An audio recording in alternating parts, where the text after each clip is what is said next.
Tube stream. Yep, we're good to go. Okay. Thank you. Senator Lamb, you want to kick us off?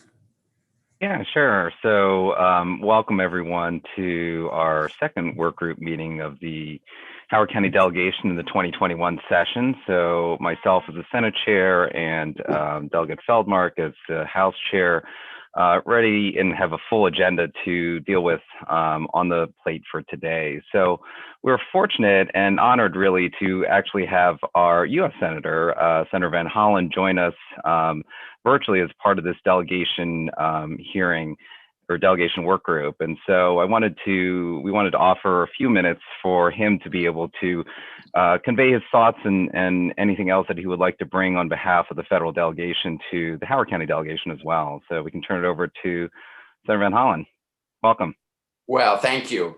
Thank you, Senator Lamb, Delegate Feldmark, as co-chairs of the Howard County delegation, and really thank all of you first for all the work that you've been doing to try to make sure we weather the storm of the pandemic, both in terms of the health challenges as well as the economic fallout. And we've been working closely with many of you to try to address the needs of our mutual constituents. Appreciate the opportunity just to say a few words and then open it to any questions you have. And Senator Cardin and the other members of the House delegation who represent Howard County wanted me to also extend their best wishes. So look, let me start with the bill that we were successful in passing in December, the $900 billion bill, which did provide very important and badly needed assistance to the country, to Maryland and to Howard County. It was late in coming and it has some gaps that we're still going to work to fill, but it was a really important lifeline and a bridge really through these winter months and into the Biden-Harris administration. As you know, it extended a number of the CARES related programs, things like the Paycheck Protection Program for small businesses. And this one's much better targeted than many of the earlier ones. It included an extension of the emergency unemployment assistance and $300 additional per week payment from the federal government. And then it also included the $600 individual payments and to eligible individuals. And then I just want to mention a couple of the big amounts of funding, federal funding for some critical Maryland and specifically here, Howard County priorities. So for Howard County Public Schools, there's $19 million that they will receive, which should be helpful, especially during this difficult time. Howard Community College will receive $10 million from the federal allocation. 2.4 million of that is designed to go directly to help students, but the remainder is more flexible funding for Howard Community College. And importantly, this bill, unlike the earlier CARES Act, contains direct funding for rental assistance. This has been an ongoing challenge. As all of you know, we're very worried that when the eviction moratorium ends, that people will face a tsunami of rental payments that are due. So this creates a federal fund, $25 billion at the federal level. Unlike the other funding streams, this money actually goes directly to Howard County government. It qualifies given the size of the county, and the county will receive $9.7 million approximately. This is still a back of the envelope, but those funds will come directly to the county. In addition, there are many other streams of funding that come through the state, and I would ask and encourage all of you to follow those closely to make sure that they're going where they're most needed for the Behavioral Health Administration and a number of other critical priorities in the area of transportation, the airport, and a number of other major initiatives. Now, of course, the Biden team has come in and recognized that there's some big holes in this, especially with respect to the pandemic response. We've already seen, President Biden establish a goal first of vaccinating 100 million Americans in the next 100 days. Just yesterday, you probably saw he upped that goal to 150 million Americans over the next 100 days. And this, of course, is the major challenge right now. And as part of the December bill, $400 million has been made available to the state of Maryland and to be allocated to local jurisdictions as part of two things. One is to get the vaccine out, but also continued efforts for masking, PPE, and all the other things that really need to be provided as we defeat this pandemic. I think everyone knows we need to keep doing both these things: vaccinate as many people as quickly as possible, but also continue with the CDC guidelines and implementing those. So that's where we are right now. We're looking now at the Biden administration's America Rescue Plan that includes many other additional provisions, including direct assistance to state and local government, and a very beefed up national effort with respect to the vaccine development and deployment, among other things. So let me end there, because I'm really look forward to any questions that you've got. And let me just say it's been great to work with you in partnership. Mandy Heinel is on the phone with me. She's our ambassador to Howard County, and I'm grateful for all her service. So why don't I turn it back over to you for any questions? Thanks.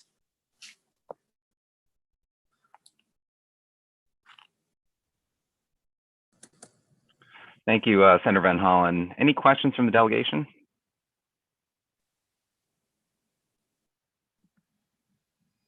Looks like you've left us speechless. Senator Lamb, Chairperson Feldmark, go ahead. Thank you.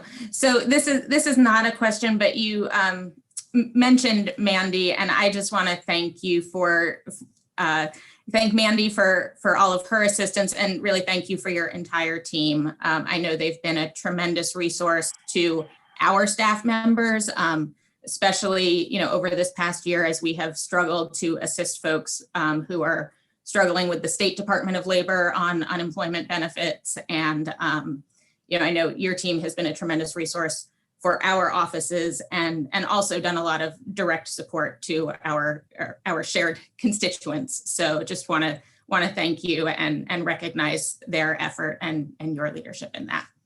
Well, thank you. And I know we've all been incredibly frustrated with the,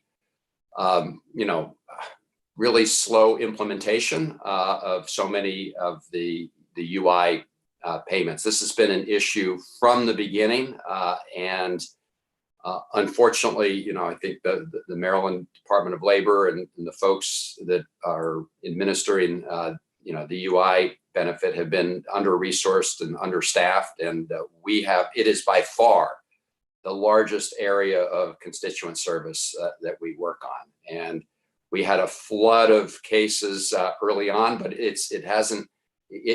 the pace of increase went down, the rate of it, but it's still by far the highest area of constituent complaint and services that we get. So that, and I will say now the vaccine deployment, as we all know, there are two pieces to this. One is the supply, and at the federal level, the Biden administration is working hard to get a handle on exactly what the supply is. Pfizer and Moderna are, by all accounts, at sort of their full production capacity.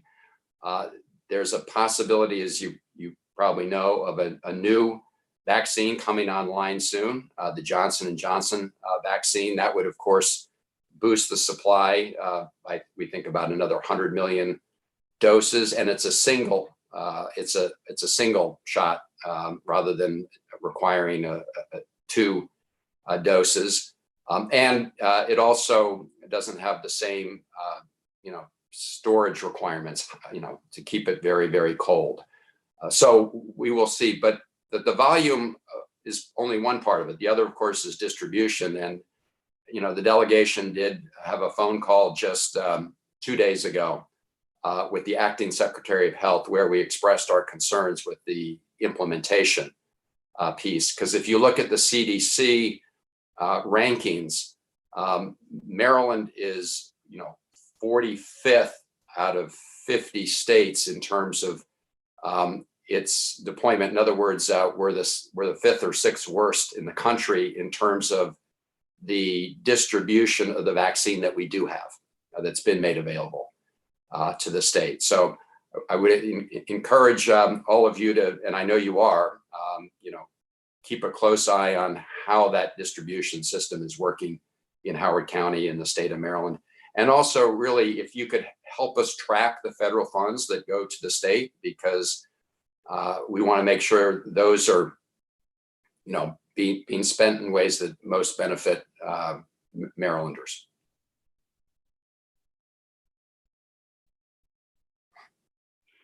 Thank you. I see, I'm going to ask the delegation to use the chat box if you have questions, but I do see a question from Delegate Watson, then followed by Senator Hester, and then I do see Delegate Novotny has his hand up too, so we'll go to you third. Thank you. And Senator Lamb, I'm sorry, Delegate Watson, I just want to jump in because several folks are texting. We understand there is a problem with the YouTube live stream. We're going to continue this conversation. We are recording. We're working with OIS on trying to get that straightened out. So just wanted to let all the delegation members know that. Thanks. So thank you, Mr. Chair. And I want to mention two things, Senator. One, I'm on the Economic Matters Committee in the House, and there will be two bills coming forward that deal with unemployment insurance and trying to reform and correct some of the problems we've come across in the last several months. So those bills will work their way through. Hopefully we'll be able to make some improvements legislatively. Second, with regard to the vaccine, as you noted, most of the constituent service we are doing is either with unemployment insurance or the vaccine. And we sort of understand that. I mean, I just want to make sure that we make it clear for the public that the federal government has provided it up until this point to the states, and then it's up to each governor to distribute it and decide how it's done, correct? That's right. So one of the big concerns that's been expressed is the amount of vaccine going to sort of the business sector, the private sector with the grocery stores and the pharmacies versus to the health department. And we have 75-year-old and up. We have about 20,000 of them in the state of Maryland. And in Howard County, I mean, not Maryland, in Howard County. And we probably vaccinated about 30%. Yet we're still fighting the private sector who's now vaccinating 65 and up. So there's this huge gap. And of course, the 75-year-old and up have less ability to access those appointments, less internet ability, and just it's leaving a big gap. And there's nothing we can do except lobby the governor. Is that right? I mean, it's really all in his hands.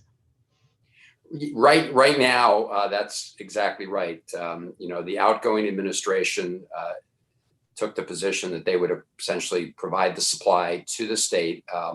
They did contract with a couple private vendors directly. Some states have found that successful, some have not. So, for example, West Virginia, which is among the top states now in terms of deployment, decided not to, adopt the federal contracts with some of the private vendors, and did their own distribution system with local independent pharmacies. But that bottom line is yes. Now, the Biden administration, one of the things that they're working very hard to do to try to leapfrog over some of these bottlenecks is to provide more mass distribution systems through some federal channels. So that's an an ongoing issue right now. But yes. Stay tuned, basically. Yes. Thank you. Thank you for your service. Thank you, Delegate Watson. Thank you. Senator Hester? Thank you very much, Senator Van Hollen. It's great to see you again, and your staff has been incredibly supportive to our office over the interims. Well, thank you. I'm on mute. Sorry. I was going to say my thanks extends to your staff as well. My question is about education.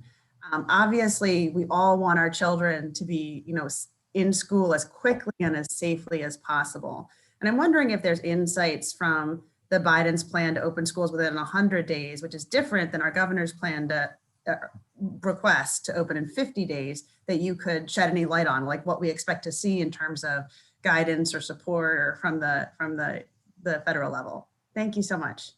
Well, thank you. Right. Look, I agree. We want students back in the classroom as soon as possible, consistent with their safety and the safety of teachers and school personnel. And this is a priority of the Biden administration. In fact, if you look at their American Rescue Plan, they're requesting additional funds for schools for the purpose of making sure that all the equipment is necessary and schools can accommodate a return of students in a safe manner. The CDC has issued guidelines and findings that this can be done in a safe manner if people do it, in accordance with all the guidelines. But again, they believe that it's important to look at the local conditions, local infection rates, and all those factors as states consider doing it. So bottom line is that this is a priority of the Biden administration to provide the resources necessary to make this work in a safe way. Thank you. All right. Thank you. And then we have Delegate Novotny as well. Senator, thanks so much for joining us this morning. I just had a quick question and a follow-up on your comment about the rental assistance coming to Howard County. When that funding runs out, do you expect there to be a tsunami of non-payments to those landlords? And is there any thought to assistance to the small landlords to help them not foreclose on their mortgages at that point? Right. I mean, the issue with the rental payments, as you say, it both puts the tenant in a position of not being able to pay, and when the eviction moratorium expires, subject to eviction. But as you say, there are lots of landlords that are not mega corporations that have lots of cash that they can burn through, and they have their own bills to pay. I mean, they have their own loans to pay. So the idea here, though, is that this rental assistance money will help them. In fact, the way it's designed is that the funds will flow directly to the landlord as payment for the tenant's obligations. And so the idea there is to make sure that the tenant is not evicted, and that we cover those payments, but also that the money gets to the landlord so that they can pay their own debts and bills. Thank you, sir. I will say that the Biden, the proposal that he's advanced as the American Rescue Plan contains additional funds for this purpose, because while $25 billion sounds like a big number nationally, the needs are much greater, and so that's part of his additional plan. Thanks. All right, thank you. Seeing no further questions, I think you're off the hook, Senator. Well, listen, it is great to be with all of you, and thank all of you for your well wishes during the traumatic time at the Capitol on January 6th, and obviously it was a really awful moment, not just for people at the Capitol, but for the country. And we're working hard to turn the page, and that involves many different things. But and it's good to be with you. Keep in touch with me. Best wishes to all of you in Annapolis. Thank you. Thank you. Thank you. Thanks for joining us. Here. Thank you. So I know we're still having, I think, some issues with getting this meeting streaming on YouTube. I guess I'll entertain thoughts on maybe taking a pause briefly while we, Delegate Feldmark, go ahead. I think we should take a brief pause. The meeting is streaming on YouTube. The problem is the MGA website does not have the live link to it. So I just put in the chat the link to the YouTube stream. So if anyone has been hearing from folks complaining that they can't see the meeting, you can send them that link. We are, Abby is currently working on getting an email out to our full distribution list with apologies and the link to join us on YouTube. Abby, can you give us a quick status update on where that stands? Sorry to put you on the spot. No worries. I'm just getting it out to the distribution list. As far as I Okay. know, the YouTube stream is still working. Okay. We are trying to get the issue resolved with the link on the MGA website, but I guess we can, any other suggestions? Can I make a motion, Madam Chair, Mr. Chair? You have a suggestion or? I was just gonna. I don't know if it needs to be a motion, but a suggestion Right. would be open. I was gonna say, take it down for 5 minutes and let's come back in 5 minutes. Okay, we actually, unless we get direction from OIS that's the path we want to take, we actually have been told not to stop the meeting once it starts. So then let's keep going then. So if we can just take a 5-minute break, folks can turn your camera off for 5 minutes if you want, and we will reconvene in 5 minutes and hopefully have a status update. Jessica, Yeah, did you and- say it was on YouTube? It is streaming on YouTube. The problem is the MGA website does not have the little live button to take folks to that stream. Oh. So I copied the link for the YouTube stream into our chat here. So Got it. if someone is contacting you saying, why can't I see the meeting? You can send them that link Okay. and that will get them Matt, the YouTube. Yes, Delegate Pendergrass. Matt, I'm concerned that if we stop the meeting and the problem doesn't get solved, we're no further along.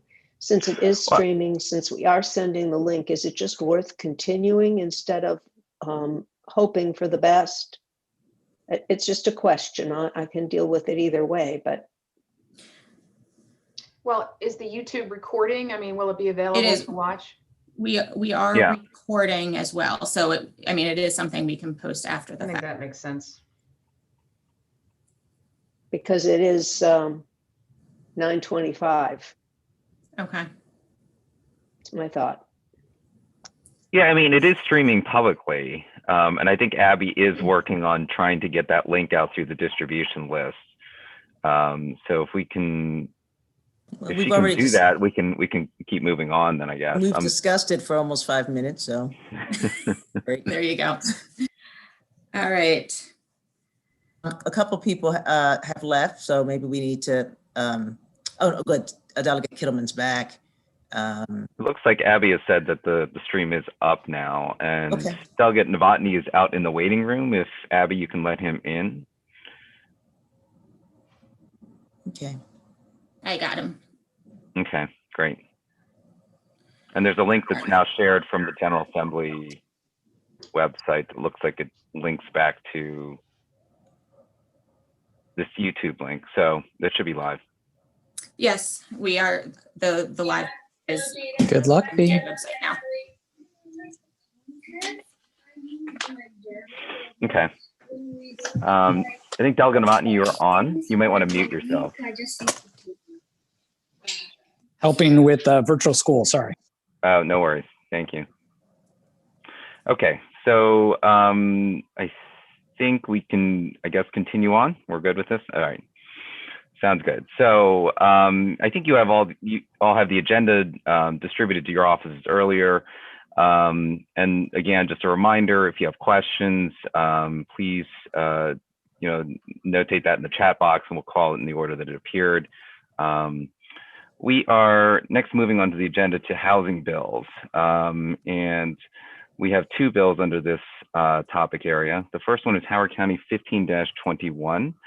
This is the fee for rental housing units. And this is sponsored by Delegate Feldmark and also Delegate Terraza. Delegate Feldmark, do you want to introduce this bill briefly? So actually, I am going to ask that we hold this bill. We are working on some amendments and continuing conversations with some advocates to try to fine tune this. So we will hold this bill until next week. If anyone has specific questions, I'm going to ask that in the interest of time, you speak with either Delegate Terraza or myself offline in the meantime, and then hopefully we'll have everything sorted out and ready to discuss and hopefully act on next week. So thank you for your patience. All right, sounds good. So 15-21 is a hold for now. Next, we'll move on to Howard County 12-21. This is fee in lieu moderate income housing units, sponsored by Delegates Atterbury and Terraza. Delegate Atterbury, do you want to introduce this bill briefly? Yes, thank you. Thank you, Mr. Chair. So this bill 1221 is a reintroduction from last year, last session, I should say, which we did not have a vote. And essentially what it does is says that we should get rid of the fee in lieu program in Howard County. And the purpose of that is to actually have more affordable housing across the entire county. Hopefully everyone received, it just came in yesterday, I believe, so you should have received a letter from the Columbia Democratic Club supporting it. And they make some great points, actually, including right now, I think everyone knows that housing is going to be a huge issue in the General Assembly this session because of the pandemic and because of housing insecurities. And another great point that was made was that the monies generated by the program do provide a small portion of support, but I think it is detrimental for the larger picture, the picture that Rouse envisioned when Columbia was formed, in terms of providing affordable housing throughout the county. And so that is a loophole that I believe we need to fix. And Delegate Terraza, feel free to jump in. I don't want to I know you have some opinions about it too. So hopefully you all received that. Also, there was testimony at our public hearing where some statistics were given and you provided. And between 2015 and 2020, there were certain zip codes that paid the majority of the fees so that there did not have to be affordable housing in those areas. And then all of the affordable housing between 2015 and 2020 were concentrated in 21075, 21076, and 21043. And that was provided at our public bill hearing. So I think we all saw how the redistricting played out, which I think affordable housing has been an issue since I was born in this county, quite frankly. It has continuously been concentrated in the same areas with the highest alarm rates. And so the school board undertook a huge effort to try to move those students around to different populations where you don't see affordable housing. And I think if we don't solve this problem of affordable housing, we're going to be facing the issue of redistricting and equity for students over and over again. Delegate Terraza, do you want to say anything? Yeah, I would just add that I'm sympathetic to what the advocates are saying for affordable housing, because we clearly need more affordable housing in the county. But I think probably the worst way we could do that is by not building the affordable housing. And so I think it's really important to think about us building the affordable housing throughout the county. And I do know there are some suggestions on how to fund affordable housing in the draft master plan for housing that include the fee in lieu, but also include other options for it. Albeit I'm not sure how realistic those are or not, but I do think that what we need to do is actually get the units built. And the problem with the fee in lieu is that the fee itself is so far from what it costs to build a unit. So I don't know exactly what it costs to build a unit, but to purchase a unit, I don't want to get into all of the numbers now because there's a lot of dispute about it, but the fee itself is, I don't think anybody can dispute, is nowhere close to what it costs to build the unit itself. And so I think that's part of the issue. If somebody were just paying a fee and saying, here's a fee here to the county, you guys go ahead and build the affordable housing, I think that might be a little bit different, but in this case, they're paying such a low fee that it doesn't produce the same affordable housing. So I just think to keep that in mind, and also to Delegate Atterbury's point, the idea is to have a diverse housing throughout the county. Mr. Chair, if I can, I forgot to mention that the reason we did not have a vote on the legislation last year is because Delegate Tross and I withdrew the bill with the understanding that there was going to be this work group looking at housing across the county.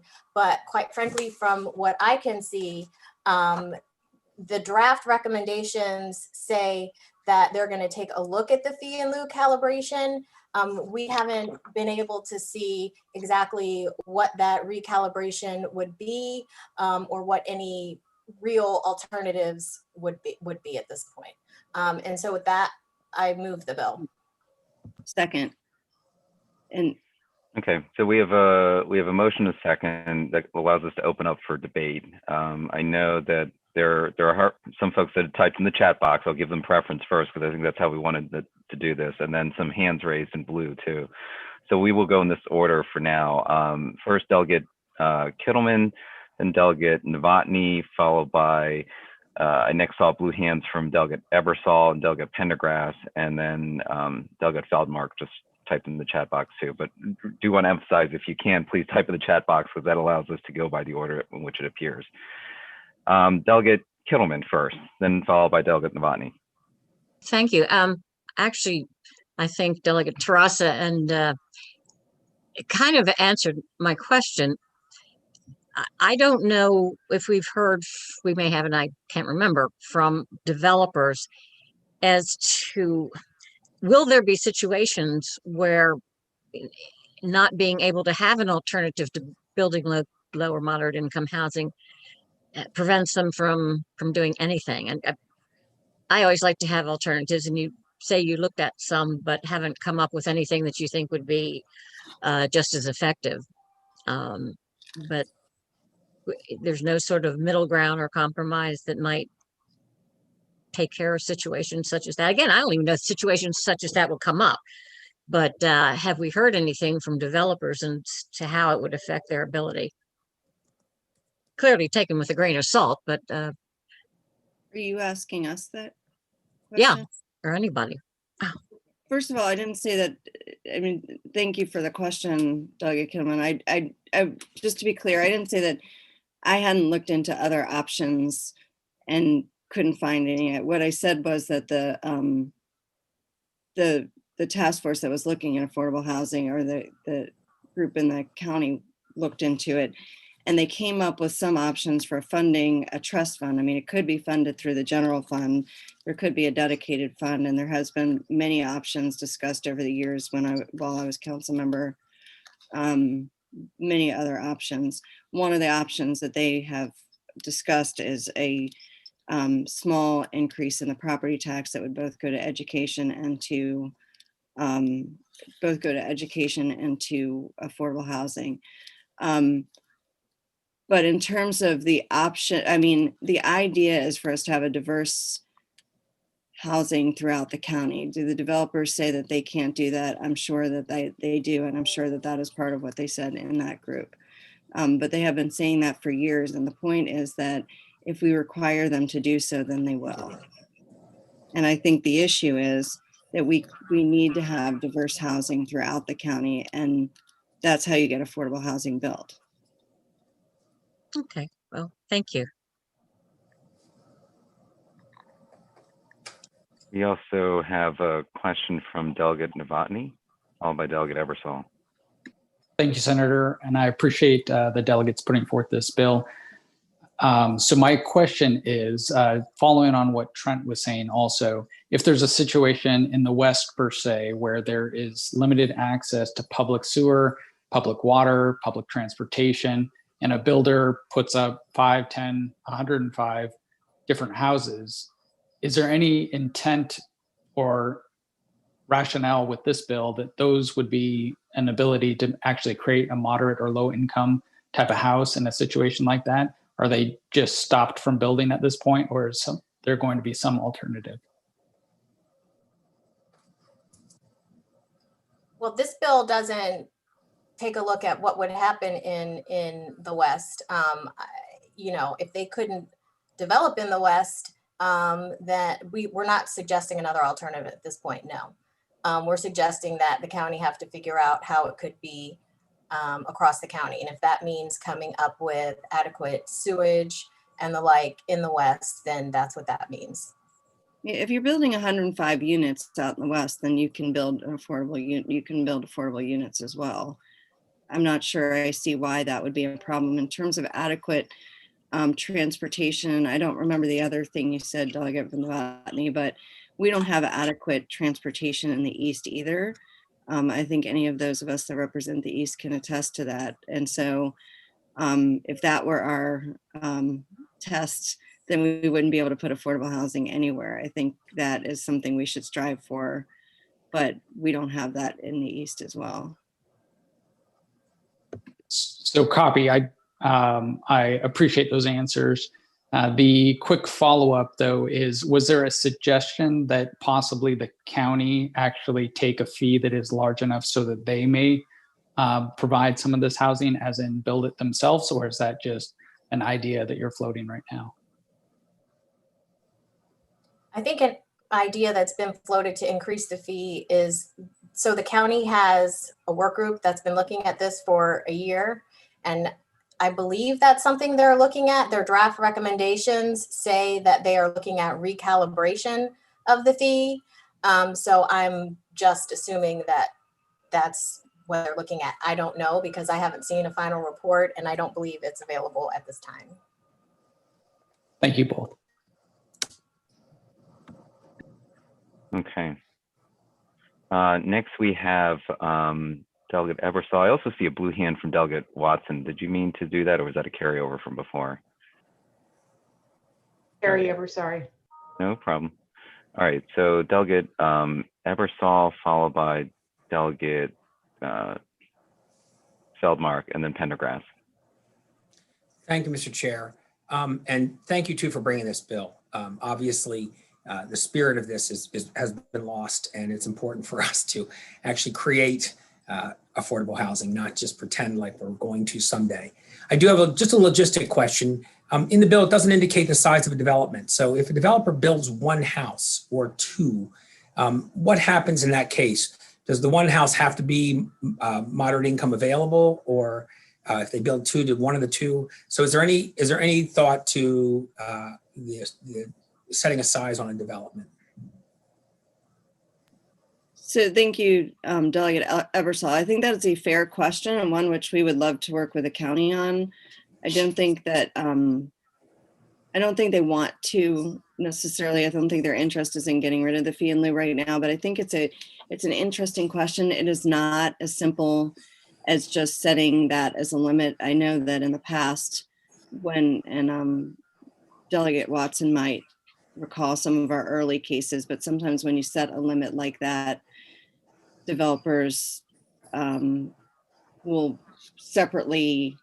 They can build 101 house, one house. Right. They can build, right. Like they can separately condoize, like, two houses, or I think Delegate Watson might remember the case I'm referring to at the very beginning.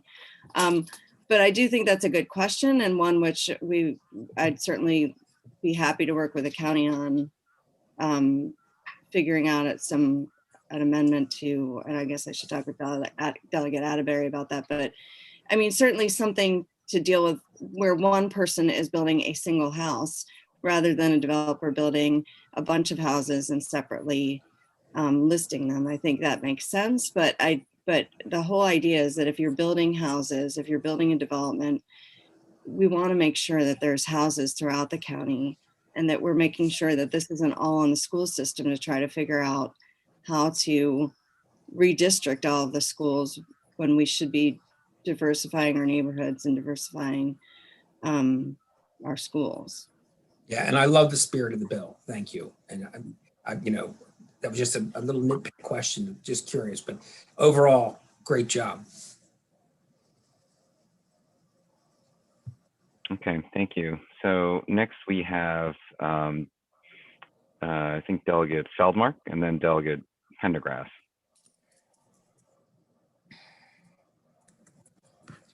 I think you had actually called it the other way before, so Delegate.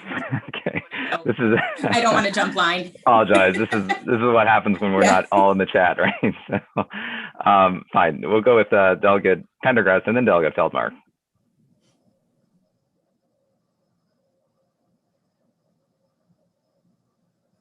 I think you're muted.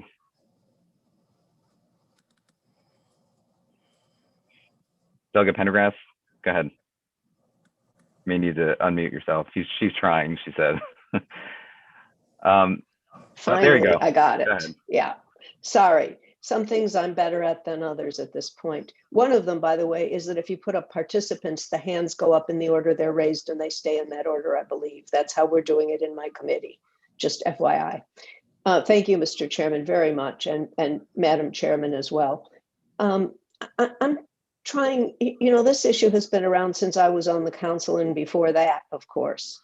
And sometimes we made a little progress and sometimes we didn't. And my worry is that because of the differences in the requirements to build in sewer water areas versus non-sewer water areas, at the time I was on the council, we determined that it was just not feasible to believe that these houses would be built. Is there something in the places that you're trying to get them built? Let me just say it that way. Places that are more expensive to build is a good way to say it.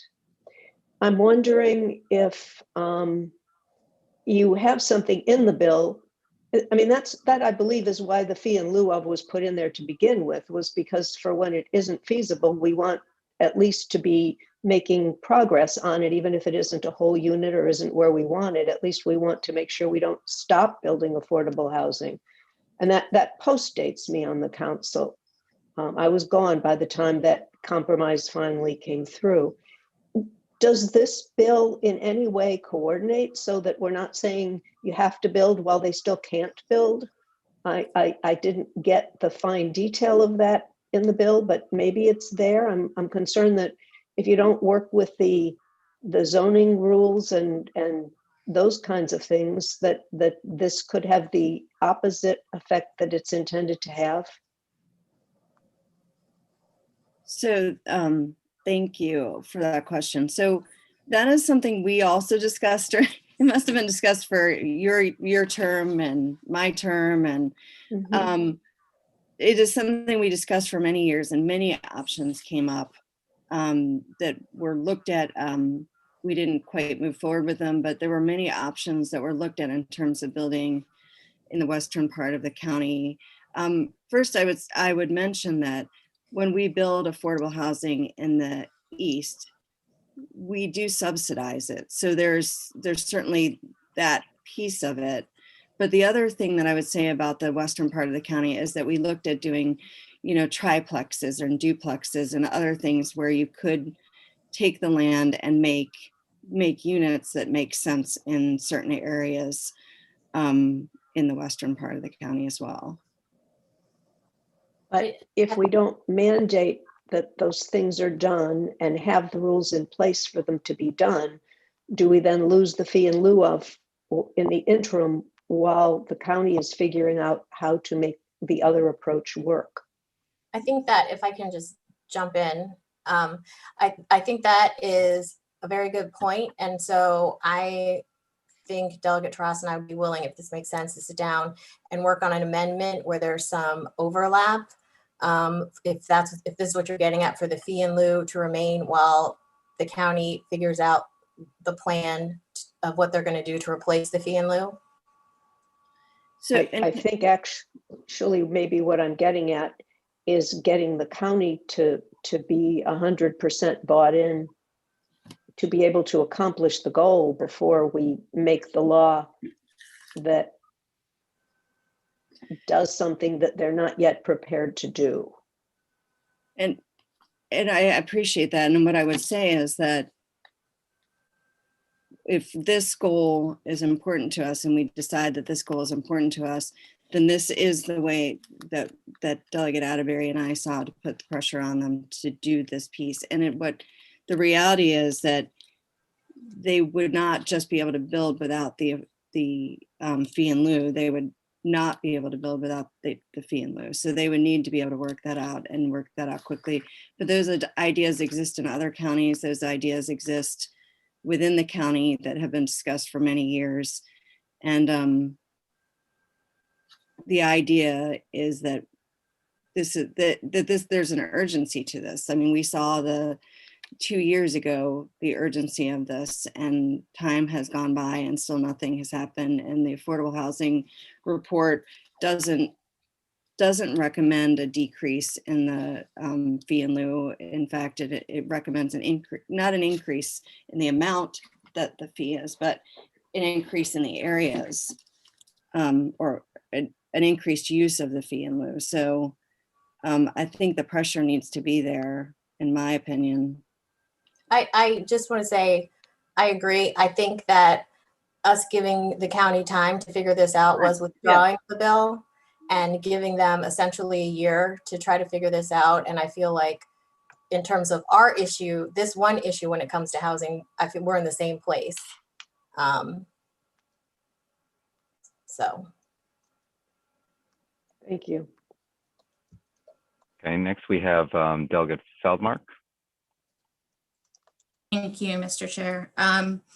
So I'm in pretty much the same place we were last year also, which is, I wholeheartedly support the intent of this bill.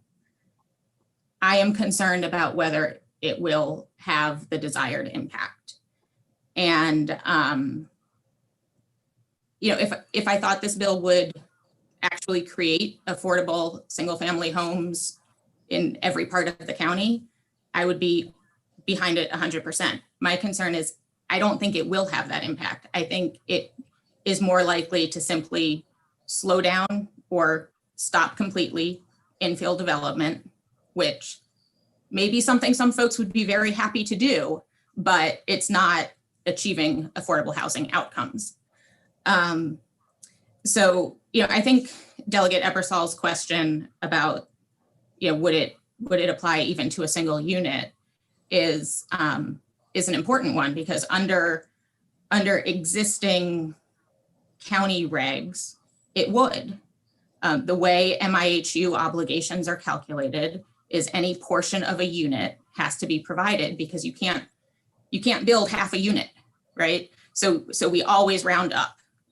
So if someone has a single family home on a lot that is large enough to subdivide and get one more lot out of, okay, then that development potential now would be required to be an MIHU.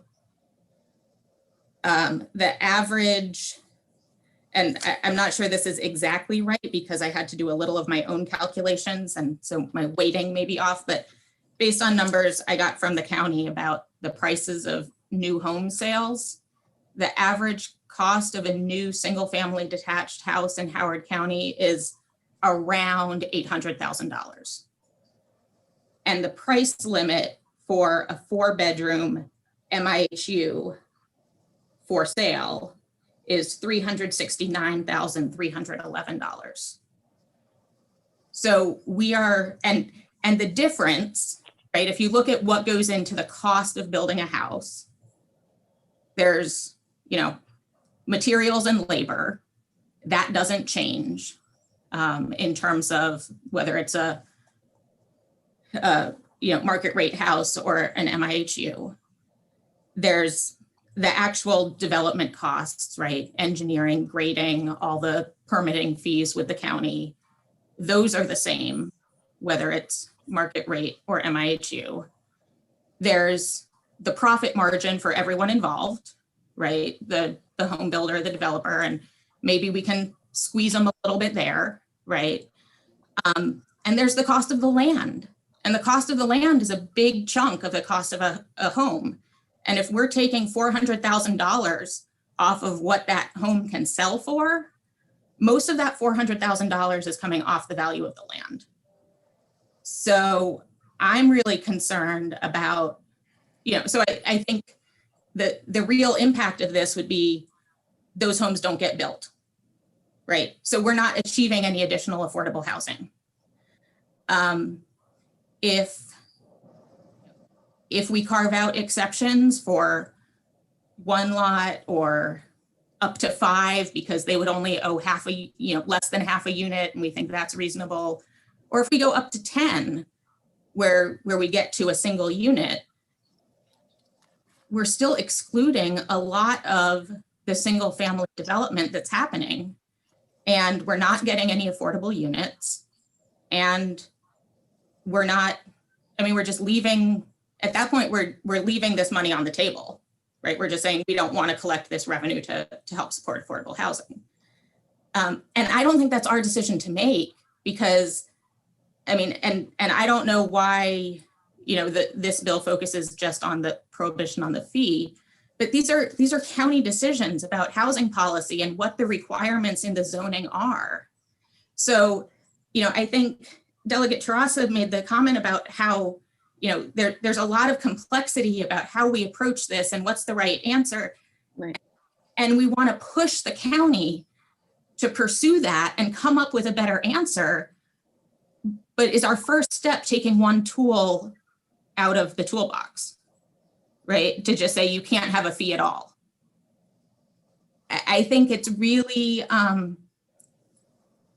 I understand the intent and I agree with it, but I think it's really not going to have the impact that folks are hoping for. So I think my response to that would be, well, first off, the General Assembly, we do have the authority to regulate fees and taxes over the counties. And so last year when I did do this bill, just to clarify that point, I did get an Attorney General opinion that we do in fact have the ability to regulate the fee in lieu for the county. So that is our job. So that would be my response to that. So we're not regulating the county zoning and other decisions. This is the only part of it that we can regulate. And so I think that, the point is, the fee in lieu is a continuation of concentration of poverty in our county. And I'm 45 years old, and it's been that way for 45 years. We see this when we look at the farm rates in the schools. And it boggles my mind how other counties can figure out how to do this, like Montgomery County, when they have an incredibly high cost of living. And I would suggest that their average home, I don't know, I don't have it right here, 800,000 is I'm sure it's higher. They also have, Clarksburg and Potomac and other areas where I'm sure they have similar problems when it comes to sewage and single family homes and all the issues that are discussed here. And the fee in lieu does, the fees do go towards helping folks. That is a fact, but I think it's a small percentage of folks compared to the dozens of folks that we could be helping if we really decide to fix this issue. I don't think that Delegate Terrassa and I are suggesting that this is going to be fixed overnight by simply removing the fee in lieu. No, the county would have to go back and come up with a plan. We didn't put forth a plan because that is not our job, to get into the details of county government, but it is our job to regulate fees. So in my opinion, and another point, Annapolis Junction was able to pay $3 million to abscond from their affordable housing obligation, which they obviously didn't feel is an obligation, and they transferred that to another development for affordable housing to go to into a different development. So I think that's another problem with the fee in lieu program is developers can abscond that way by paying a fee and transferring their affordable housing obligation to where there is already a concentration of low-income housing. Can I ask a question? Just we have folks from the county. Yeah, I was going to ask if they could. And my understanding, Kelly, if you can help us out, and I know Annapolis Junction was several years ago, but my understanding of the fee in lieu provision as it exists now is not available any longer for multifamily development. It's only just for purposes of the live stream. Can I ask Maureen to introduce Kelly and any other folks in the county? Maureen. Hi, good morning. Yes, can you hear me? Yep, go ahead. Okay, wonderful. Good morning, delegation members. Thank you so much for having us. My name is Maureen Evans-Arthurs. I'm the Director of Government Affairs and here on behalf of the administration. We do have significant concerns about the bill. I also have with me Director Kelly Simino. She's Director of our Housing and Community Development. And also on the line is Peter Engel from the Housing Commission. And the two of them can speak more about the intricacies of the MIHU and fee in lieu program as it exists. Okay. Ms. Simino? Do you want to go next? Good morning. Thank you. So just to answer the question regarding Annapolis Junction, that was not fee in lieu. Their requirement was larger than 15% because they were because of their zoning. So half of the units that they were required to provide as MIHUs are located on site. Half were transferred off site to another development. And that was done to provide funding to another development to be able to increase the percentage of affordable units that would be offered in that development. So that was not fee in lieu. It was something called MIHU alternative compliance. And there is a process to get that approved with starting with the housing board and going up to county administration. So it's a very detailed process, but just to clarify, that's not fee in lieu. And there are units at Annapolis Junction that are rented at MIHU rents. Regarding some of the questions I've heard today, just regarding fee in lieu, do you want me to stop? What percent? Then what percentage does that leave in Annapolis Junction? They have 32 units. They were supposed to have 64, so they have 32. Which is what percent?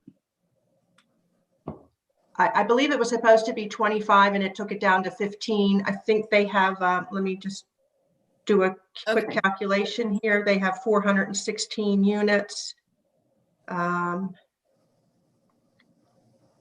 So they have 7.8% on site.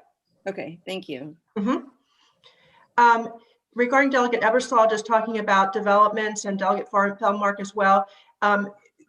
When we look at fee in lieu that was paid over the last 3 years, fee in lieu was paid on development 85% of the time on developments with 10 or less units. So that is the majority of the developments of 1, 2, 3, 4 lots paid the fee in lieu.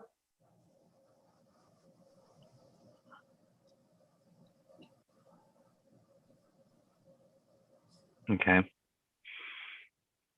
Thank you, Ms. Simino. There's nothing else to add there. I see one, I guess Delegate Terraza also added herself in the chat box. So one final question from Delegate Hill and then last word from Delegate Terraza. Okay, all right. Okay, I saw Delegate Watson and Senator Hester, but maybe I missed all that. Those were the first questions. Okay. All right. So here's the thing. I also am very much in agreement and think that the fee in lieu has really presented a problem in terms of achieving our goals. But I also agree with Delegate Feldmark's comments. And what I'm wondering of the sponsors is if the issue of the fee in lieu is more about trying to address the disconnect between what is being charged or has historically been charged and what it actually costs to develop a unit. And I think about the downtown Columbia project where the fee in lieu was accepted at a rate that was so low that when the council and the county went back and decided to try and come up with another way of doing it, nobody was surprised because they just hadn't collected enough money. So if your bill, I mean, have you thought about, instead of banning it, requiring that the fee in lieu at least cover at a minimum the, some of the costs that Delegate Feldmark,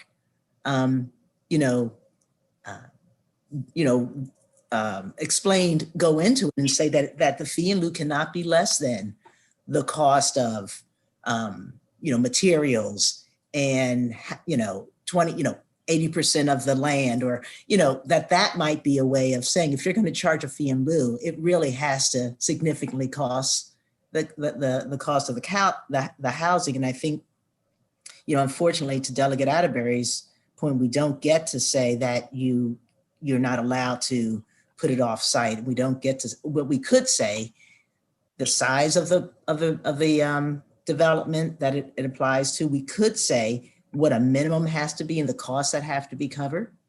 And we could say that unless, there's an outstanding reason that to do otherwise, that, it can only be used if there's no way that the property itself can house the affordable housing required, right? So there may be some other ways to tighten it up a little bit. And but if you haven't thought about it, I'm wondering if that's something you might think about, or am I totally missing the picture here? So, Delegate Hill, I'm so glad you asked that question and mentioned downtown Columbia. I think that is sort of a key example for this, because the problem with downtown Columbia wasn't just that the amount was low, it was that there wasn't a requirement that went along with the fee. So I think in retrospect, everybody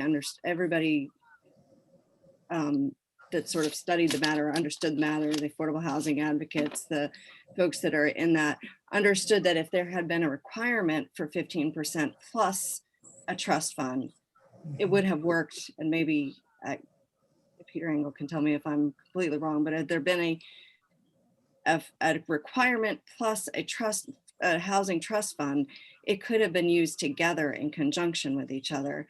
And the problem then was that there was just a fund there. So I think that, and you may not agree, others might not agree that that's completely applicable to this situation, but from my perspective, that was the problem in downtown Columbia, was that we just had one and not the other. Had we passed both in 2010, I think we would have been in much better shape if we had done a 15% requirement plus a trust fund, a housing trust fund. So I do agree with you that a large piece of the problem is that the fee is so low that nobody would ever consider that's an actual requirement. They just consider it a minor fee that they have to pay instead of price of doing business. Right. The price of doing business. I guess I shouldn't say a minor fee. It might be a large fee from their perspective, but compared to the costs that Delegate Feldmark was laying out in terms of the land and the, they're also being profit built in all levels, and also, the construction and all those other things, it really pales in comparison from that perspective. So I think you make a very good point about the fee being so low and that being a big piece of the problem, but I don't think resolving that on its own does it. I think you have to have both the requirement and you have to have the funds to use in conjunction with it. Thank you. Okay. I know, Delegate Terrazza, you had indicated the last comment. Anything else to add, or is that? That was one. Okay. Thank you. Great. So we have a question on the we have a motion on the table to move favorable, and that was seconded. I think we can proceed with the vote after a healthy discussion here. Abby, can you take the call? Yes. The motion to move favorably on 1221. Senator Lamb, No. Senator Gazzoni, Senator Hester, No, and just explaining my bill, I'd like to commend the bill sponsors for the intent of the bill. I just don't think it provides the solution that we need at the county level. thank you. Delegate Feldmark, Again, as Senator Hester said, and as I said before, I fully support the intent that the sponsors were going for here, and I am willing and would be happy to work with you on if you want to, continue working on this and some other possible solutions. But my vote on this bill is no. Delegate Atterbury, Yes. Delegate Ebersol, For some of the same reasons as my colleagues, I think it's a good idea. We're going to have to move forward on this idea. Needs a little bit more attention, so I'm going to no. Delegate Hill, So my explaining my vote, I would have hoped that some of the suggestions that were made in the discussion could have led to the sponsors thinking that they could amend the bill so we could pass it this session, because I think the intent is exactly the correct one. But since there's no sense from the sponsors that they could do an amendment to address the concerns, then I have to vote no. Delegate Kittleman,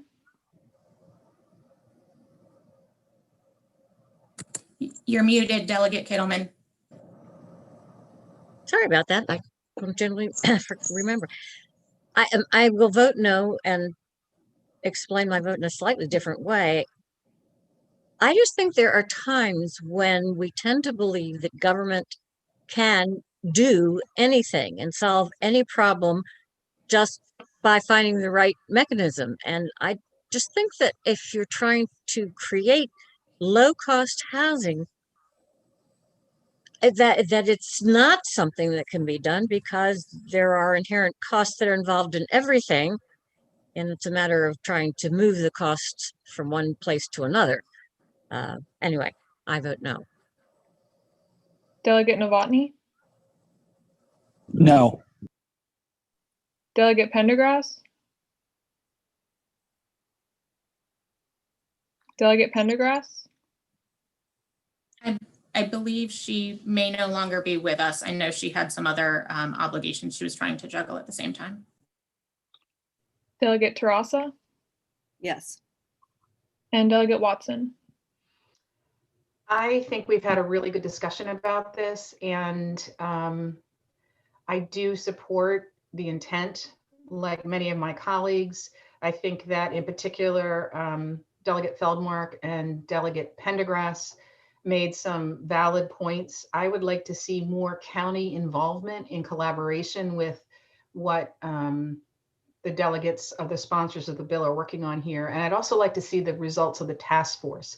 So this time, I think perhaps the bill is a little bit ahead of itself, and my vote is no. 6 noes, 2 yeses from the delegates and 1 absent, and 2 noes from the senators. The motion fails. Okay. Thank you, Abby. Delegate Feldmark.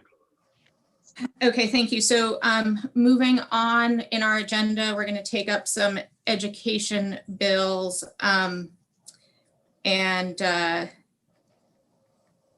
Let's see, we'll start with Howard County 521, Senator Lamb. Sure. So thank you, Delegate Feldmark. Happy to introduce this bill. This bill, for those who are, you might recall this from last year.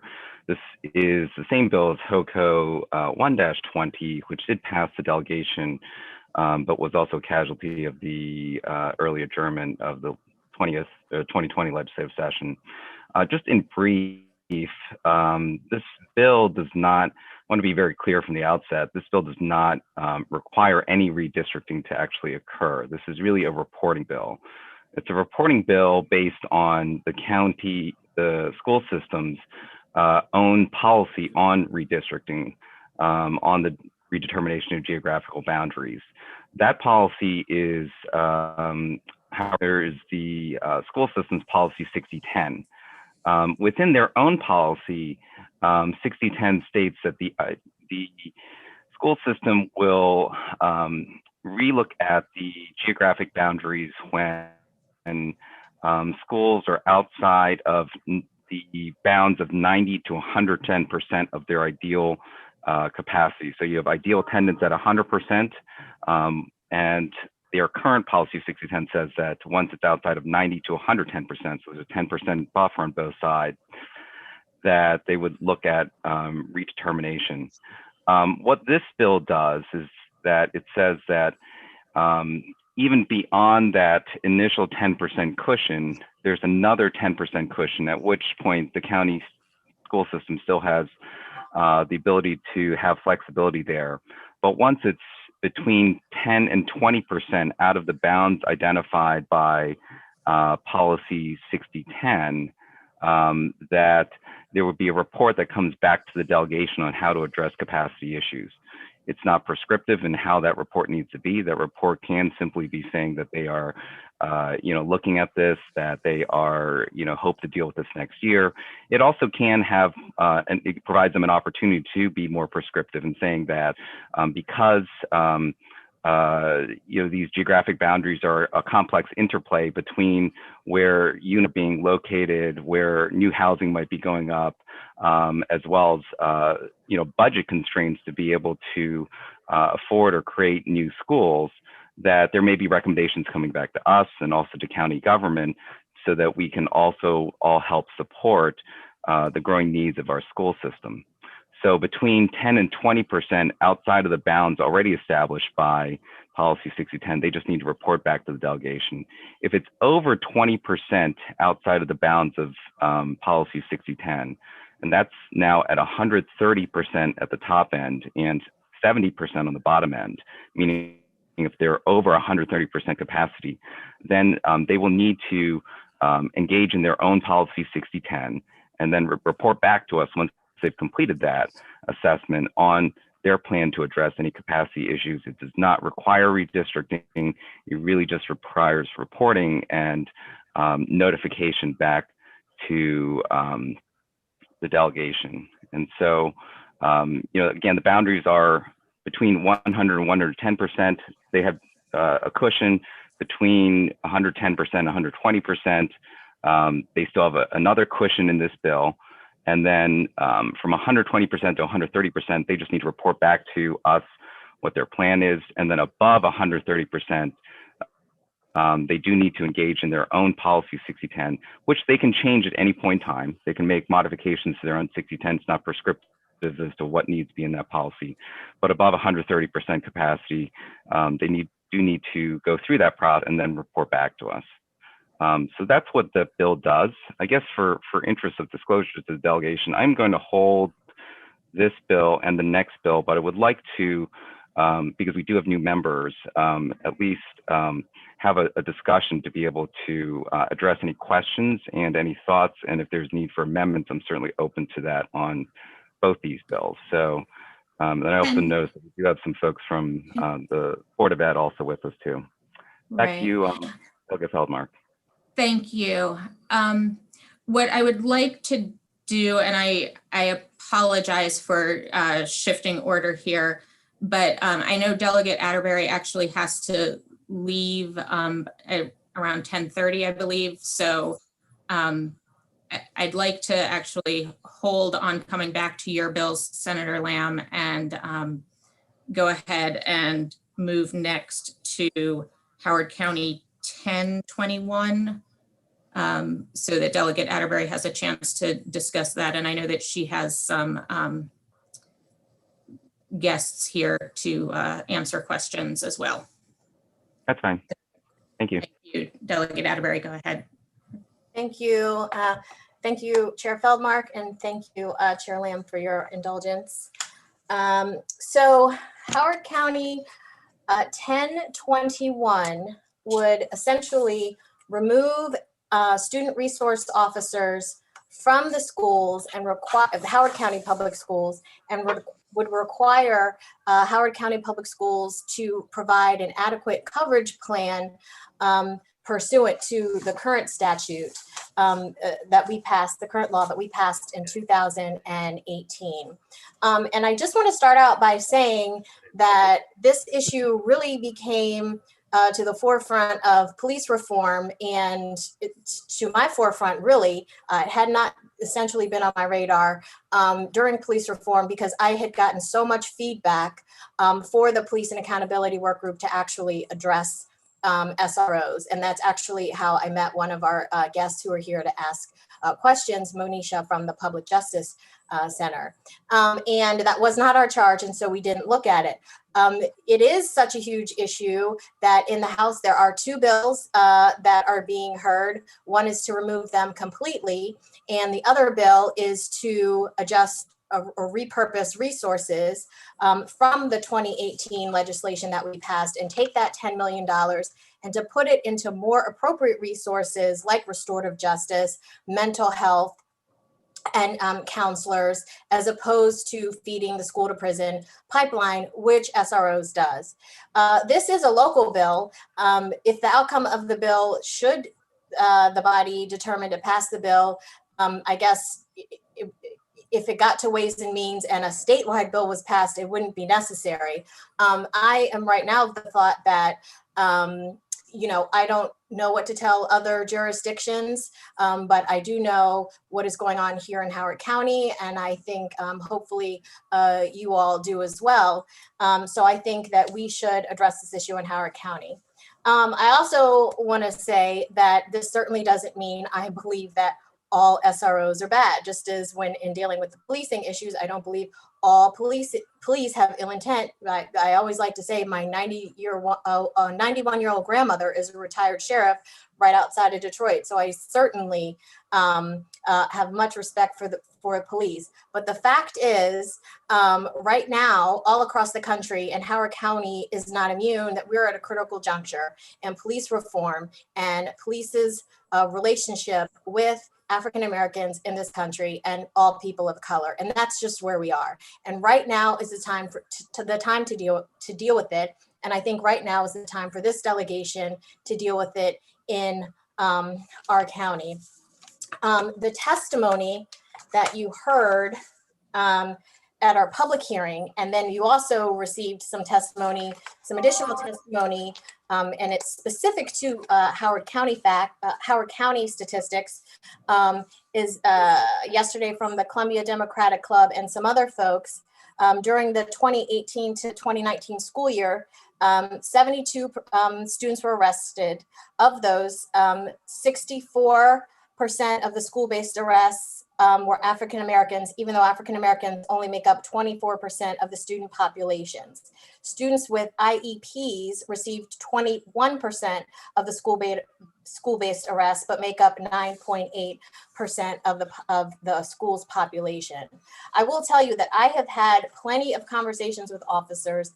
And in fact, while I was shopping in our mall at the Hallmark store, buying Christmas cards for my family, I had an officer approach me, African-American officer who recently retired. And he said, look, Vanessa, if we go into the schools, when we're called into the schools, number one, we are not called in for serious incidents. So that's a problem right there. Administrators and teachers in our county are using them for just what are routine interactions, fights, and other things between students. And they said that when we go into the schools, we have to act.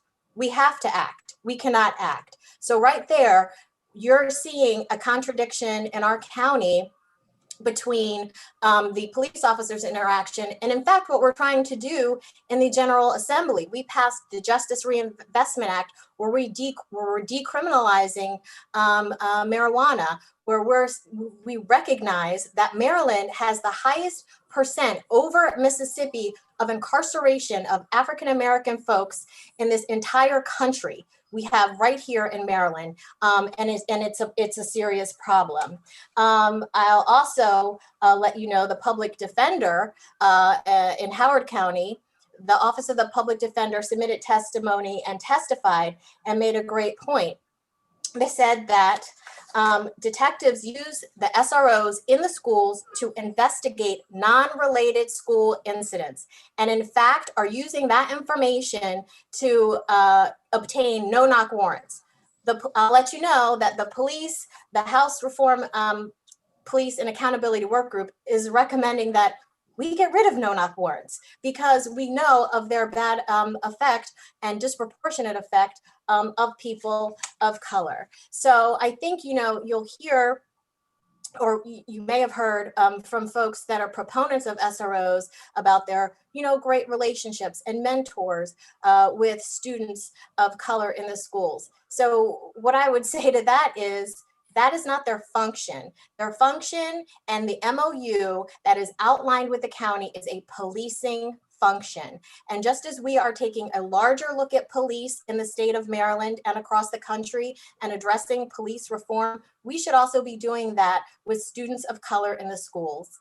It's a fact, and this is the mom in me, not the legislator, that is going to come out now. It's a fact when our African American, particularly boys, enter the school system, there is a different relationship. There is a different angst that they feel when they interact with officers in the schools because they're perceived differently. And that goes back to training and implicit bias and all these other things that we are dealing with on a larger scale and hopefully they're going to pass when it comes to police reform in the state.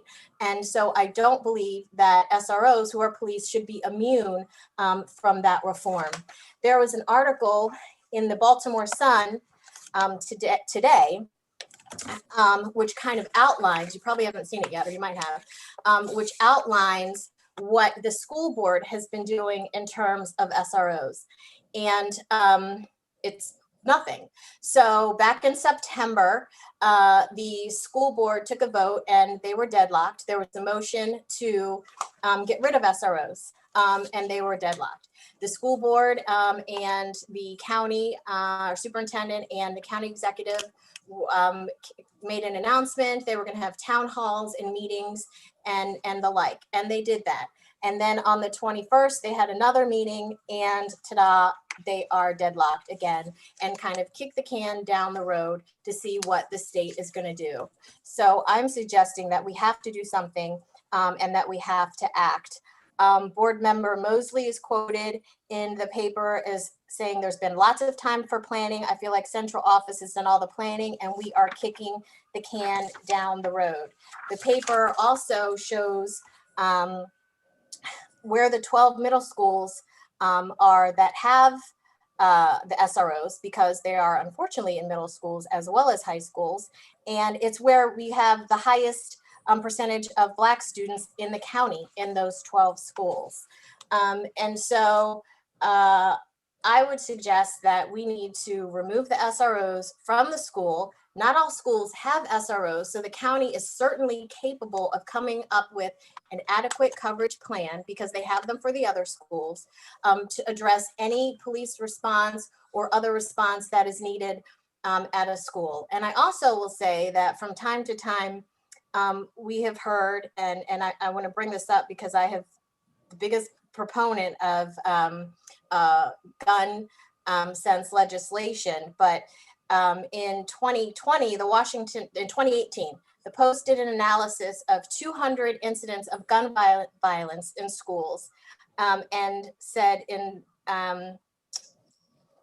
resource officers only stopped a handful. In several incidents, SROs responded and stopped the shootings, and only in several incidents out of 200 were the SROs able to stop the school shootings. So they're not even really effective in school shooting situations.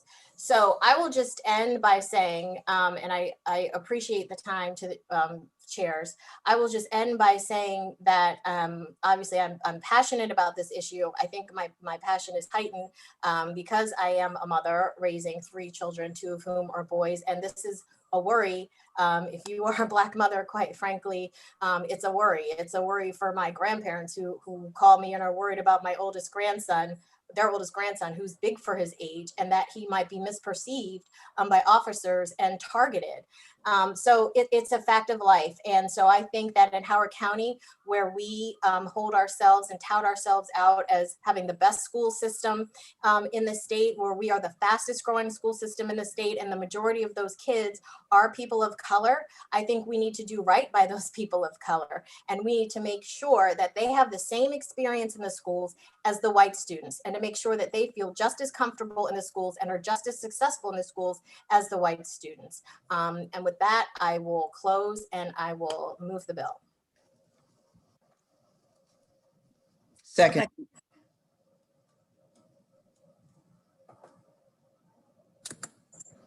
Okay, so the bill has been moved and seconded, and I believe Delegate Novotny was first to chime in that you have a question. Yeah, thank you so much. And I appreciate you discussing this very important topic to everyone in Howard County and everyone in the state and nation really at this point. So my first question is, how many formal complaints have been pursued through the Howard County State's Attorney's Office against SROs, if you know that? I will let one of I have 2 guests on who, if they know the answer, they can chime in. So the question is, has a student made a complaint against an SRO? I don't know the answer to that question, but I will suggest, I mean, adults and African Americans in general don't necessarily make complaints against the officers because they go unanswered. That's why we are in the middle of police reform right now and addressing all those issues with non-SRO police officers in the Judiciary Committee this session. Thank you, Delegate Atterbury. I'm Monisha Trial with the Public Justice Center. I'll just chime in briefly to say, I don't have that information. I'm happy to try to investigate, but I'll make 2 points. One, I do represent students who were arrested in school and students in Howard County. And we've certainly have clients who have experienced inappropriate force at the hands of school police who did not go forward with making complaints because they are children, they are students, they don't have confidence in that process. They are fearful of what it will mean for them. So that sort of is sort of just echoing Delegate Atterbury's comments here, that the number of complaints certainly is not a reflection of the number of instances of inappropriate conduct. And second, I'll just say that the concern here really isn't just about, excessive force by school police officers, although that certainly is an issue. And there was a recent WBAL story in Maryland that sort of exposed one of these instances, but that's not the only issue here. The issue is that kids are being interrogated, arrested in situations where they're getting into run-of-the-mill schoolyard fights, no weapons. They are being arrested for acting like kids. So there's not necessarily any misconduct on the part of the officer. In fact, the officer is doing his job. As you heard from the delegate, they are required to respond with their law enforcement tools. It's not about them being bad cops. It's about a system that's flawed and designed to criminalize and arrest children for acting like children. Thank you. My name is Erica Chavarria, and I'm a teacher in Howard County. I teach at Wild Lake High School, and I would also like to thank Delegate Atterbury for the movement of this bill. And what I can contribute to that question as well, though I like Monisha, I don't have the actual data. I do know, and I can give you an incident of a personal student who 2 years ago, I spent the day before the last day of school wedging myself physically between 5 police officers and her body. They had slammed her to the ground at Wild Lake High School when she had done absolutely nothing wrong. In fact, later when they looked at the videotape and she went in with her mother to find out what had actually happened and why she was slammed to the ground by 5 police officers, it turns out that there had been a call from the office to the police in the schools thinking that there was a Black girl walking aggressively. And she was identified as the Black girl walking aggressively. and was subsequently slammed to the ground, in which right after I had students running to me, grabbing me and telling me to come, and in which case I literally had to wedge myself between the police and this young lady to try to get them off of her and to not harm her. She had a complete and utter panic and anxiety attack. And what I know at the end of that, when they found out, when she and her mother found out the reason why she had been slammed to the ground, they were too afraid to make a formal complaint, but they did move schools. She ended up moving to Appleton High School to finish out her senior year. And this is not unique. This is something that happens very frequently.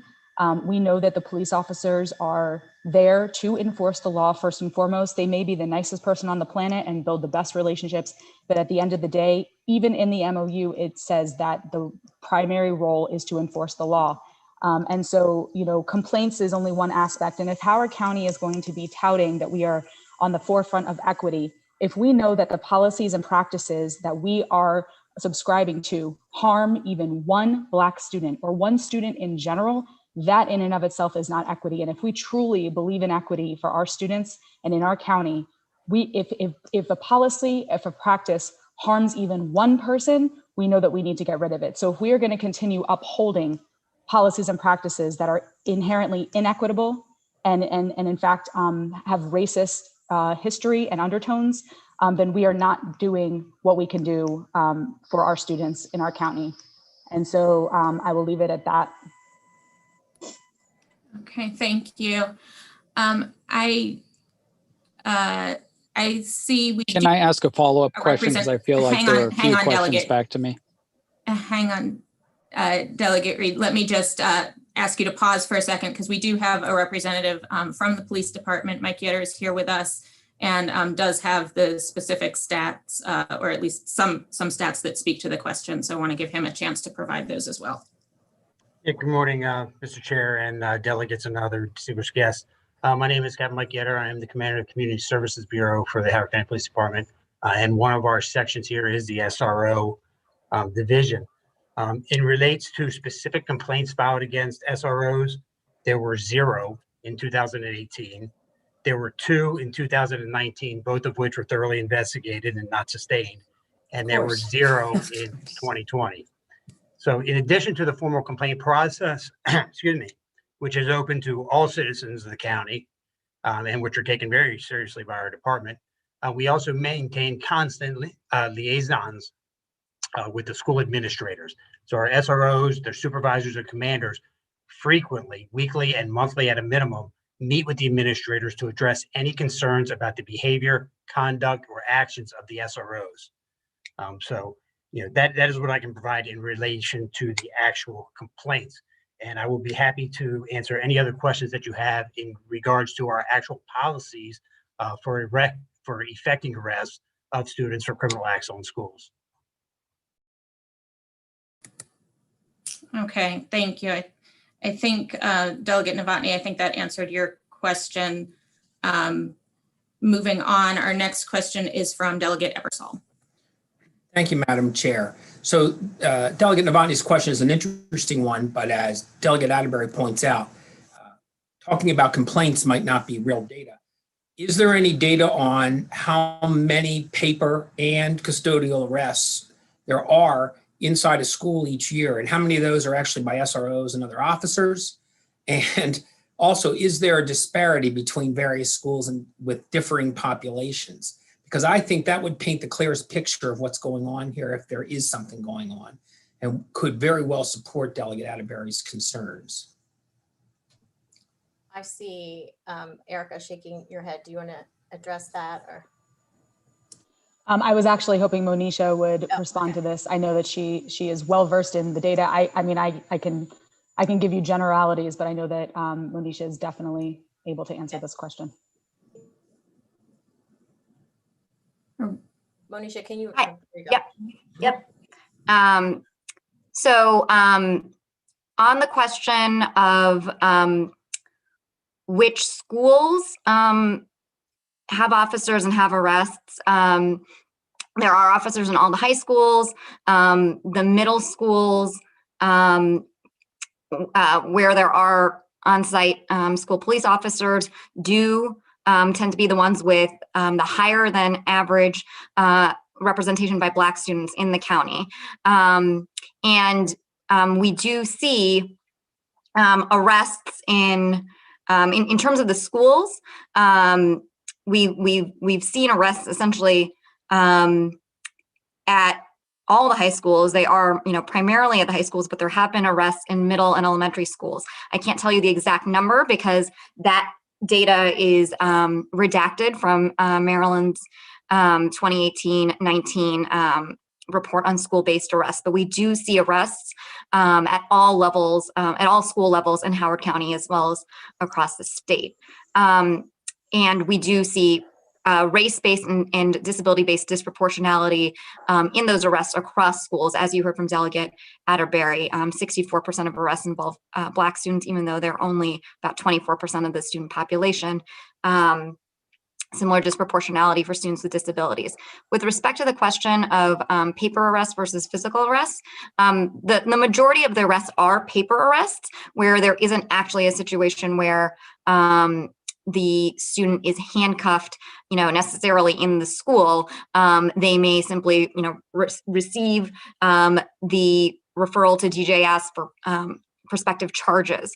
But I want to emphasize, and I know that the police department has sort of highlighted that statistic, and perhaps it gives some the impression that these are not real arrests or have no real consequences for children. They do not. They have exactly the same legal significance. Those arrests pull kids out of school. They have to go to a DJS intake appointment where there's no guarantee of representation. The public defender does not, there is no right to an attorney in that process, although I do represent students in that process. Their case can be forwarded on for criminal charges, potential detention, or it can be resolved at a lower level. But we know from data that arresting kids gives them a record, pulls them out of school. There was a study that showed that students who faced arrest in school were 22 percentage points less likely to graduate on time, more likely to drop out than similar students with similar characteristics who were not arrested. So I think that fact of arrest is what we should sort of be concerned with, more so than the sort of form of the arrest. And then as for, I think there was a question about what the who was the arresting officer? Was it an SRO or maybe I can explain why I asked that. Maybe I can interrupt and explain why I asked that question, because on the other side of the scale, I find myself concerned that if we take officers out of the building who are there routinely and supposed to be sensitive, and I know there's a good deal of discussion about whether they really are or not, that arrests the very situation that Ms. Chavarria describes. Obviously, there weren't 5 SROs in the building that day. And so there were. I'm concerned that we're creating a sort of system which would allow other officers in the building who would still do arrests, maybe, and I'm hoping not as many, but perhaps with greater impact to the student's mental state. Sure, and I can respond to that with an example from Toronto. So to first answer your data point, 68 of the 72 arrests were by SROs. So yes, it is the SROs conducting the vast majority of these arrests. I've heard that concern that if we take the SROs out, we're just going to replace them one for one with calls to outside police from police departments coming in. So I suggest looking at the example of Toronto Public Schools. They're the largest school district in Canada, serving over 250,000 students, a very diverse student body. They made the decision following Black Lives Matter protests in 2017 to remove all on-site police. And that same question came up. Would there be a spike in calls to outside police to deal with student misbehavior? And there was not. They saw declines in police interaction with students, declines in suspensions and expulsions, and importantly, zero spike in violence. There was not an increase in school-based violence. Teachers are not now calling for the return of school officers. So that gives us a point of reference, and it sort of makes intuitive sense, because part of the issue here is that when you've got an officer just down the hall, right, it is very, very easy for administrators, for teachers, to sort of use that as a crutch, rather than to do the harder work of de-escalating, engaging, proactively heading off problems by having and developing relationships with students, which we absolutely need to give them the tools to do. It is the easiest response is to simply call in that officer, or the officer may witness the incident. And as you heard from Delegate Atterbury and from the officer she engaged with, they're obligated to use law enforcement tools in response. So it's not, you know, if you see a fight and you know, you've got an officer down the hall, you're going to engage them. That doesn't necessarily mean you're going to go ahead and call the police to come to campus. You would really reserve that only for the most extreme and dangerous situations, rather than the run-of-the-mill incidents. Okay, I also wanted you. to add, I'm sorry. Can we hang on one second? Let me just, we do have, Captain Yetter did say he has some specific data to answer the specific question that Delegate Ebersol had asked. So Captain Yetter, go ahead. Thank you. Yes, ma'am. Thank you. First, the arrest statistics are provided by the Howard County Public School System to the Maryland State Department of Education at the conclusion of every year. And I believe those are the statistics that most people reference. And they do break it down by calendar year, by demographics, by school, by county across the state. So those stats are readily available for everybody. The current 2019-2020 stats are going through their final review process right now with the school system. But I think it's important to note two things. One is those statistics provided to the state are provided by the school system, not the police department. We are working in Howard County, and I'll speak directly about Howard County because that's what we should be concerned about is our policies. We've been working with the school system to come up with a way to better reconcile the information put into the school system's Synergy database that is subsequently uploaded to the state to reflect actual arrests that meet the Maryland safe schools requirements for school-based arrest. What we have found through our reconciliation process is that some of the arrests that are listed are not actually custodial or referral arrests, but are other interventions, several of them for mental health, when a subject is determined to be in crisis and is removed from school for a psychological eval. Quite often we have found that that is listed by the school system as a custodial arrest, moving the person from the school system for a relatively minor event. So in working with, in working with the Office of School Security, we have come up with a policy and a process that is in the implementation phase or the pre-implementation phase, by which a single data stream to report accurately the number of arrests is transmitted to the state. Secondly, one of the biggest misconceptions that we have is that law enforcement officers, whenever faced with a criminal incident within a school, effect an arrest. And again, a law enforcement officer can only effect an arrest for a crime that would be arrestable anywhere else in society. However, in the vast majority of situations, be it a fight or other what people term age-appropriate interactions, even when an SRO is called to address that incident by a school administrator, does not necessarily mean it leads to an arrest. In almost every single case, unless there is an extreme danger or the nature of the incident is of such severity that it mandates it, we work collaboratively with the school system to first address even a criminal violation through an administrative or restorative process within the school structure, whether they do it through their suspensions or whatever other policies that they have. In the event that it is determined through that collaborative process that an arrest is still in the best interest for the safety and security of the school staff and students, then the officers will, in 2020, complete a referral arrest, which has been, discussed here previously. Once that is conducted, those subjects are then still referred to the diversionary process of the police department. We have a diversion process and a teen court process, which both aim to take these students who have committed criminal acts and divert them from the criminal justice system. Teen court is a non-punitive means where they are actually appear in front of a group of their peers. It is separate from the court system, although it is supported by judges from both the district and circuit court who actually preside over it. Although, again, it is a standalone, diversionary, restorative justice practice to correct behavior so that they do not commit further criminal acts, either in school or out, that would lead them down the wrong path and into the criminal justice system. So we, as a Howard County program, commit and execute through our daily activities to not arrest, incarcerate, or subject people to these criminal justice programs, but to change behaviors and intervene to prevent further interactions. Thank you. Next question, Delegate Hill. Thank you very much. And thank you, is it Sergeant Yetter or is it Sergeant? Thank you. I appreciate that. And that actually is really of concern because it's not simply arrests that are traumatizing to kids. It's the whole interaction. So my question, I guess I'm going to direct this to Erica. We've been pushing very hard to get behavioral health supports in our school systems, and they seem to be lacking.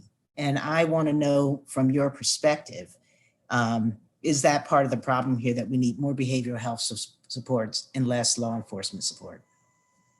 Thank you, Delegate Hill. And I appreciate your question. And absolutely, that is a huge part of the problem. First of all, Sergeant Yetter referred to our kids as subjects. They are not subjects to me. They are students and human beings who I love and adore. And so to even hear, even just the wording of saying that a person is a subject is inherently worrisome to me. When Sergeant Yetter described the mental health aspect, how sometimes the response by police is for a mental health issue, we actually know that 17% of arrests are due to disruption or to some sort of mental health crisis.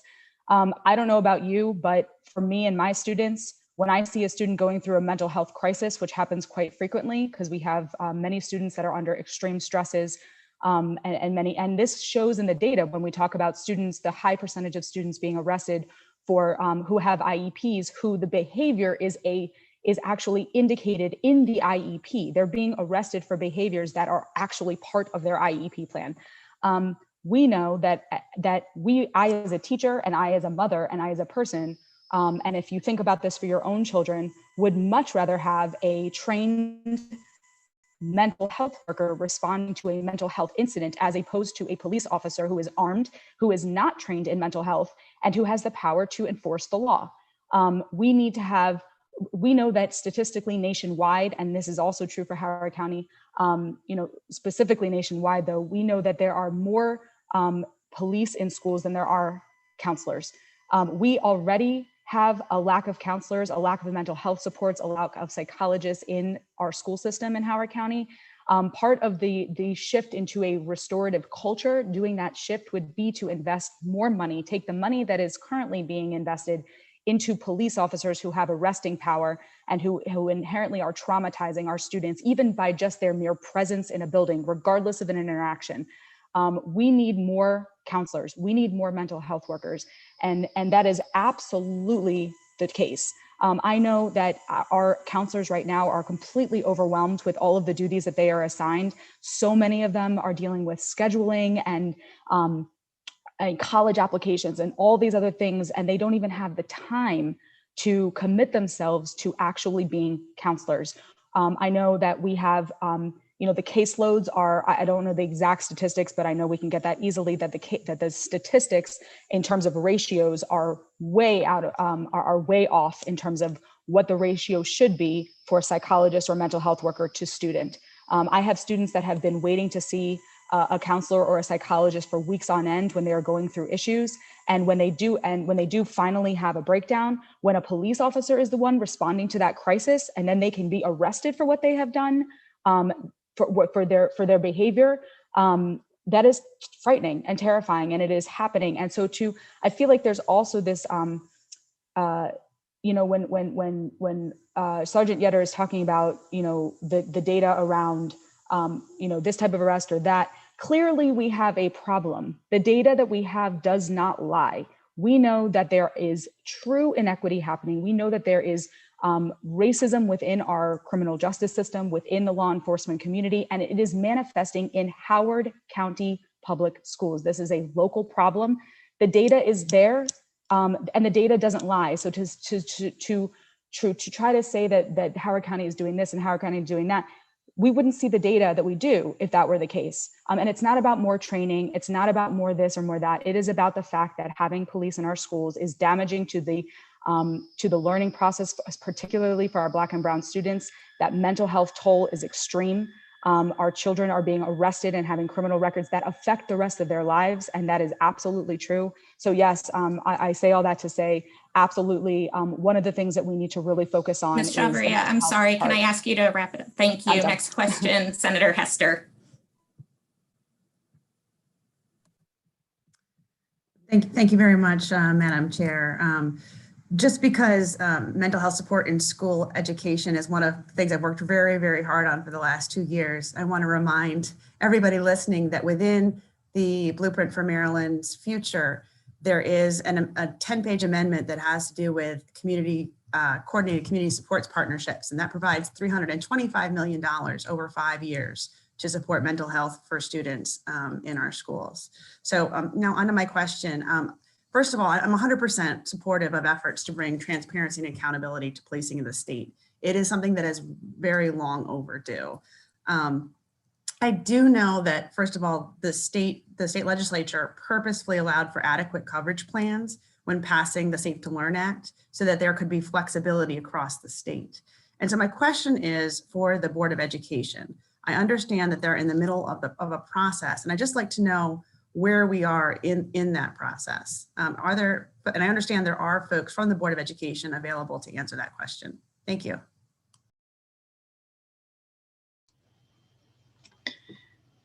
So as the Board of Education representative who's still on the line, my other colleague has dropped off due to connection issues. We voted last week after a long and comprehensive study and report. So first, the report came back with, we know that the current operations are not conducive to our students' health and well-being, and that the status quo must change. So the superintendent asked us for the ability to make 2 plans. Plan 1 is an elimination of the SROs within the schools and to replace them with support staff that can cover the very important mission of mentoring, counseling, those kind of things. And then the second plan that he asked us to direct him to come up with was a plan to reform the operations of it, so that, and to update the MOU, to try to see what we can do to change the methodology so that there is less impact on our students. And the outcome were the votes that we voted 7-0-1 to suspend all SRO activity in the school system until we have an updated MOU, because the MOU is expired. And then, so they are indefinitely suspended. And then on 4/29, we will come back for a vote on this particular issue. This also allowed your organization to move forward with legislative solutions. So on 4/29, we will be prepared to either support if you vote favorably in this regard, we will have a plan of how to execute on that vote, as well as we will have a plan if there is a different solution. And if this particular piece of legislation were to fail. So on 4/29, we will be voting, in fact, to either, the status quo will be changed regardless, because we have, the data demonstrates that the existing system is not benefiting our students in ways, and it is causing long-term consequences in disproportionality. Okay, thank Can I you. ask a clarifying question? Let me just, actually, I think it is 10:57 right now. And I think if there is a request to hold this bill, we can continue it to next week. But if there's no request to hold it, we're going to call the vote. I'll request a hold. Okay, then we will hold it until next week. Can I request that we have the school board come back next week? Because I think we just really didn't have a chance to ask school board member Mallow any questions. We can get any guest requests to the delegation administrator by Monday for next Wednesday's meeting. But yes, I do think having the Board of Ed back next week would be a good idea as well. Delegate Volmark, this is Vicki Catroni. Can I just add in? I know Dr. Margarano wanted to also, so hopefully, you know, if it's held, we can have that, he can have that opportunity to. Yes, he was invited as well. Madam Chair, if I may real quick. Okay. I am the legislative liaison to the Maryland Center for School Safety. And to that end, I'm in possession of a letter they wrote concerning this issue. And anyone who's interested in seeing that letter, if you send a request to my office, I'll be happy to send it to you. Okay, thank you. So we do have quite a bit of business to carry over to next week. So in light of that, we are going to have to start earlier. We will meet next week at 8:30 a.m. Senator Lamb, any final comments as we close?